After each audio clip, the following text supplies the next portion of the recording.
اعوذ باللہ من الشیطان الرجیم، بسم اللہ الرحمن الرحیم، رب یسر ولا تعسر وتمم بالخیر انک علی کل شیء قدیر۔ سامعین محترم، ہم بات کر رہے تھے اسلام کے اندر تشکیل خانوادہ کے حوالے سے، خاندان کی تشکیل کس طرح سے اسلام میں ہوتی ہے۔ پچھلی گفتگو میں ہم نے اس چیز کو دیکھا تھا کہ خاندان کی تشکیل کا پہلا قدم ازدواج ہے، یعنی انسان رشتہ ازدواج میں جب منسلک ہوتا ہے تو اس صورت میں اس کا جو پہلا سٹیپ ہے خاندان کی تشکیل کی طرف، وہ گامزن ہوتا ہے۔ پھر ہم نے مختلف چیزوں کو بیان کیا تھا اور بات یہاں تک پہنچی تھی کہ ہمارے معاشرے کی حالت آج کے دور میں دیکھیں کہ جس میں شادی کرنا مشکل لیکن زنا کرنا آسان ہو گیا ہے۔ اس کی کیا وجہ ہے؟ کیوں آج ہمارے معاشرے کی حالت اس مقام پہ آ چکی ہے کہ جس معاشرے کے اندر شادی کرنے کے لیے مشکلات ہیں، شادی کرنے کے لیے رکاوٹیں ہیں، شادی کرنا ایک مشکل ترین کام شمار ہوتا ہے، لیکن اگر کوئی شخص نعوذ باللہ علیہ باللہ زنا کا ارادہ کرے تو وہ اس کے لیے اس کے وسائل، اس کے اسباب فراہم ہیں۔ حتیٰ شادی کرنے کے لیے ہمیں چند لاکھ روپوں کی ضرورت ہے، لیکن زنا جیسی بدکاری کرنے کے لیے چند روپوں میں بھی یہ کام آسانی سے معاشرے کے اندر ہو سکتا ہے۔ اس کے کون کون سے علتیں ہیں کہ جن کی بنیاد پر معاشرہ اس حد تک پہنچ چکا ہے کہ انسان شادی کرنے میں مشکلات کا شکار ٹھہرتا ہے، شادی کرنے میں اس کو مشکل ہوتی ہے، لیکن ایک غیر شرعی اور گناہ کبیرہ جیسا گناہ ارتکاب کرنے میں اس کے لیے کوئی مشکل پیش نہیں آتی۔ اس کی چند وجوہات ہیں، اس کی چند اسباب ہیں جن کی طرف آج ہم توجہ کریں گے۔ دیکھیں، سب سے پہلی چیز کہ ہمارے معاشرے کے اندر یہ مستحب امر کیوں مشکل ہو گیا ہے اور گناہ کرنا آسان ہو گیا ہے، وہ معاشرتی رسم و رواج ہیں کہ ایک انسان جب چاہتا ہے کہ وہ شادی کرے، اس کی شادی میں حائل رکاوٹوں میں سے سب سے بڑی رکاوٹ معاشرتی رسم و رواج ہیں۔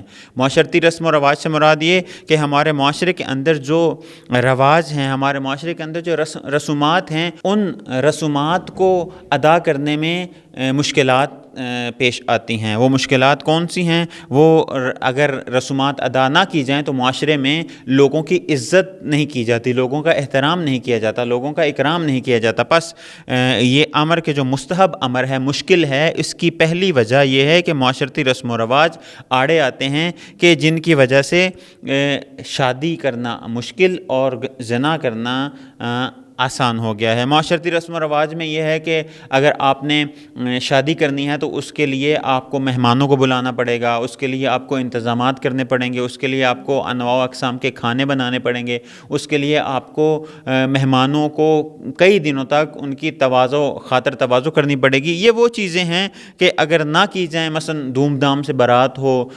مہندی کی رسم ادا کی جائے، پھر معلوم نہیں کون کون سی رسمیں ہیں کہ جن کی وجہ سے شادی کرنا مشکل ہو گیا ہے اور زنا کرنا آسان ہو گیا ہے۔ دوسری جو مشکل ہے وہ یہ ہے، وہ رکاوٹ کے جو ہم جس کو کہہ سکتے ہیں بے جا توقعات۔ مثلا شادی اگر کوئی شخص کر رہا ہے تو اس کے لیے اگر خاتون ہے تو لڑکے والے توقعات لگائے بیٹھے ہیں کہ اگر یہ ہوگا، اگر یہ بھی ہوگا، ہمارے ساتھ یہ سلوک کیا جائے گا، ہمیں یہ چیزیں بھی مہیا کی جائیں گی، ہمیں یہ چیزیں بھی مہیا کی جائیں گی، شادی کے بعد یہ ہو جائے گا، شادی کے بعد وہ ہوگا، اور شادی جب ہم کریں گے تو لوگ یہ کریں گے، وہ کریں گے۔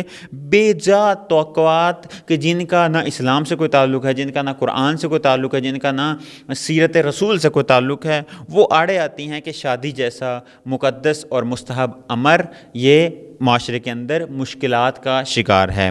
اس کے بعد سادگی کو بھول کر عیش کی طرف جانا، سادگی کو بھول کر اس طریقے سے اپنے آپ کو شادی کے لیے آمادہ کرنا کہ انسان اگر سوچے بھی تو اس کے لیے مشکلات پیش آ سکتی ہیں۔ مثلا سادگی کی ایک مثال یہ ہے کہ بجائے اس کے کہ شادی کی جو تمام رسومات مسجد میں ادا کی جائیں، ان کے لیے ہال کی بکنگ کی جاتی ہے، ان کے لیے مختلف انواع و اقسام کے لوگوں کو اور کھانوں کو ترجیح دی جاتی ہے تاکہ دنیا والے یہ نہ کہہ سکیں کہ یہ غریب گھرانے سے تعلق رکھتا ہے۔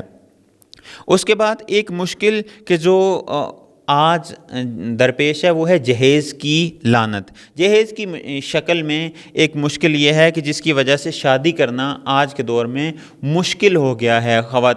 لڑکی والے جہیز کو بعض اوقات ایسا ہوتا ہے کہ مہیا نہیں کر سکتے، جس کی وجہ سے لڑکے والے لڑکی والوں کو جواب دے دیتے ہیں کہ ہمیں جہیز بھی چاہیے، اور جہیز میں پھر بے جا توقعات، جس طرح عرض کیا کہ ہمیں جہیز میں یہ بھی چاہیے، ہمیں گاڑی بھی چاہیے، ہمیں فریج بھی چاہیے، ہمیں یہ بھی چاہیے، ہمیں وہ بھی چاہیے۔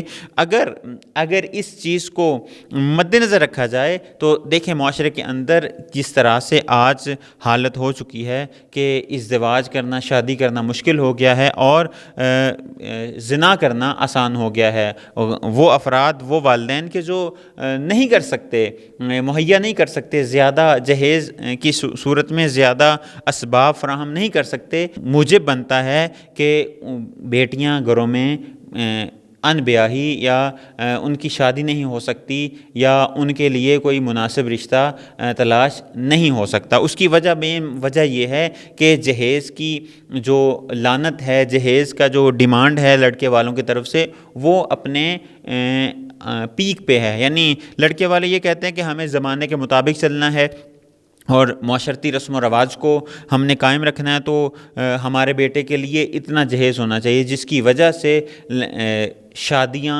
مشکلات کا شکار ہیں۔ اس کے بعد لوگ کیا کہیں گے؟ ایک اور مشکل یہ کہ لوگ کیا کہیں گے۔ اگر ہم بجائے ہال میں شادی کرنے کے مسجد میں کریں گے تو لوگ کیا کہیں گے؟ اگر ہم بجائے انواع اقسام کے کھانے کھلانے کے سادہ کھانا کھلائیں گے تو لوگ کیا کہیں گے؟ اگر ہم جہیز ہمیں نہیں ملے گا تو لوگ کیا کہیں گے؟ اگر ہم مہمانوں کو نہیں بلائیں گے تو لوگ کیا کہیں گے؟ اگر ہم انواع اقسام کے کھانے اور ان کی خاطر تواضع نہیں کریں گے تو لوگ کیا کہیں گے؟ دیکھیں لوگ کیا کہیں گے، آیا آپ نے خدا کو راضی کرنا ہے یا لوگوں کو راضی کرنا ہے؟ دین اسلام کے اندر جو مین چیز ہے، مہم چیز ہے، بنیادی چیز ہے کہ آپ نے خدا کو راضی کرنا ہے، نہ لوگوں کو۔ اگر آپ لوگوں کو راضی کرنے کی طرف چلے جائیں گے تو خدا سے دور ہوتے جائیں گے۔ اس کے بعد غیر اسلامی و غیر قرآنی معیارات، یہ وہ چیزیں ہیں، یہ وہ غیر قرآنی اور غیر اسلامی معیارات، چاہے وہ شادی کے اندر ہوں، چاہے وہ رسومات کے اندر ہوں، یا کسی بھی چیز کے اندر ہوں، جب ہم ان معیارات کو مد نظر رکھیں گے تو شادی جیسا مقدس امر بھی کیا ہو جائے گا؟ مشکل ہو جائے گا۔ مثلا غیر اسلامی و غیر قرآنی معیارات، ان میں سے ایک معیار یہ کہ قرآن نے عورت اور مرد کو، قرآن نے شوہر اور بیوی کو ایک دوسرے کے لیے سکون کا باعث قرار دیا ہے۔ قرآن نے طیبین کے لیے، جو دیندار افراد ہیں، میں خلاصتاً اور مفہوماً بیان کروں، دیندار افراد کے لیے دیندار خواتین کا انتخاب کیا ہے۔ لیکن اگر ہم شادی کے اس آج کے دور میں اپنے معاشرے کے اندر دیکھیں تو ہمیں معلوم ہو جائے گا، واضح ہو جائے گا کہ وہ معیارات کے جو قرآن نے بتائے ہیں، ہم ان کو مد نظر نہیں رکھتے، ان کو ملحوظ خاطر نہیں رکھتے، بلکہ ان معیارات کے پیچھے پڑ جاتے ہیں کہ جو غیر قرآنی ہیں اور غیر الہی ہیں۔ شادی کا ایک مقصد سکون ہے، فکری حوالے سے، اعصابی حوالے سے، زندگی کے عملی حوالے سے، علمی حوالے سے، انفرادی حوالے سے، اجتماعی حوالے سے شادی سکون کا باعث ہے۔ لیکن جب معیارات قرآنی نہ ہوں، جب معیارات اسلامی نہ ہوں، تو وہی شادی پھر مشکلات کا شکار ہو جاتی ہے، وہی شادی پھر شادی کرنا مشکل ہو جاتا ہے۔ انشاءاللہ حاضر ہوں گے مزید 2 سے 3 ایسی رکاوٹیں ہیں کہ جن کی وجہ سے شادی مشکل اور زنا جیسی بدکاری آسان ہے۔ اگلی گفتگو میں، والسلام علیکم ورحمۃ اللہ وبرکاتہ۔